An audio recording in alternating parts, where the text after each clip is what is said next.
Hey friends, it's Tiffany. You might be wondering how I'm getting ready for this immersive leadership development challenge that's taking me to Antarctica.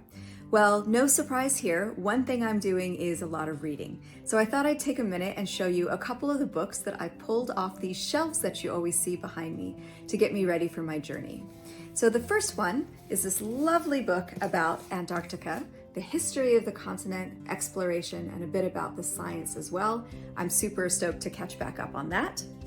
Now, for me, a lot of the story of Antarctica is the story of the people, they were men, the story of the men who opened up the continent for science and for conservation.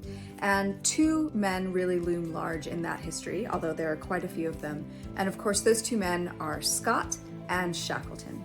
And so I pulled off of my shelf two books to help me remind myself about who these people were, who these men were, what kind of leaders were they, and what kind of lessons can I learn from them. I've got this great book about Shackleton. Shackleton wasn't perfect, but he was a leader, and so there's a lot to learn there. And then I've got Scott's last expedition journals. This book makes me cry every time I read it, and it helps me to remember that rather than just focusing on mistakes, it's important to remember that these were actual people that we're talking about.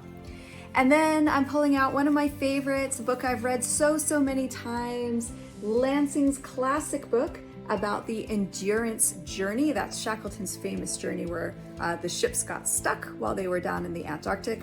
I used to show this book to my kid when he was little as a bedtime story.